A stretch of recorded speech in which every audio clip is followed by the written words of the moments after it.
Top quality और consistent performance के लिए सिर्फ सिल्वर पंप नाम याद रखना। આવા મુદ્દે હવે રાજકારણ ગરમાયું છે। કોંગ્રેસ પ્રદેશ પ્રમુખ શક્તિસિંહ ગોહિલે સરકાર પર નિશાન સાધ્યું। ગુજરાત ડ્રગ્સની દાણચોરીનું પ્રવેશદ્વાર બન્યું છે તેવો આક્ષેપ કર્યો છે। ડ્રગ્સ મામલે યોગ્ય તપાસ ન થતી હોવાના મનીષ દોશીએ પણ આક્ષેપ કર્યા છે। કરોડો રૂપિયાનું ડ્રગ્સ ઝડપાયા બાદ ભાજપ વાહવાહી કરે છે। કોંગ્રેસના આક્ષેપો સામે પ્રફુલ્લ પાનસેરિયાના શાબ્દિક પ્રહાર। કોંગ્રેસે ગુજરાત પોલીસના મનોબળને તોડવાનું કામ કર્યું છે તેવું તેમણે કહ્યું હતું।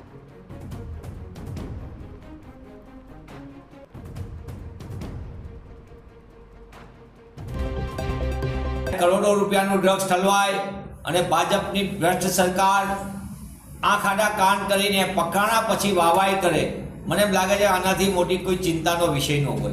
ગુજરાતમાં જે રીતે નશાનો કારોબાર ચાલી રહ્યો છે અને ગુજરાતમાં જે ભવિષ્ય કહેવાય એવા યુવાનો નશાની આગમાં ધકેલાઈ રહ્યા છે, ત્યારે ભાજપા સરકારને હું પ્રશ્ન પૂછવા માગું છું કે આ પકડાયેલું ડ્રગ્સમાં દર વખતે વાત થાય કોઈ અજાણ્યા શખ્સ ફેંકીને જતા રહ્યા, ચરસમાં જીપીએસ લાગ્યું, એમ આપણે કરોડો રૂપિયાનું ચરસની આખા પેકેટો આવે, તો કેમ એના આંકા પકડાતા નથી?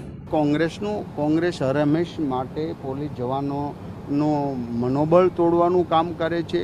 પછી એ રાષ્ટ્રના ડિફેન્સની વાત હોય કે ગુજરાતના પોલીસની વાત, દરેક ક્ષેત્રે દેશ વિરોધના પ્રવૃત્તિ કરનારાને પ્રોત્સાહિત મળે આવા સ્ટેટમેન્ટ હોય છે। ત્યારે હું આ ગુજરાતના પોલીસ જવાનોને હૃદયપૂર્વક અભિનંદન પાઠવું છું કે જેમણે પોતાના જીવના જોખમે આવા ઓપરેશનો પાર પાડી ગુજરાત અને ભારતના યુવા ધનને બચાવવાનું ભગીરથ કામ કર્યું। Thank you.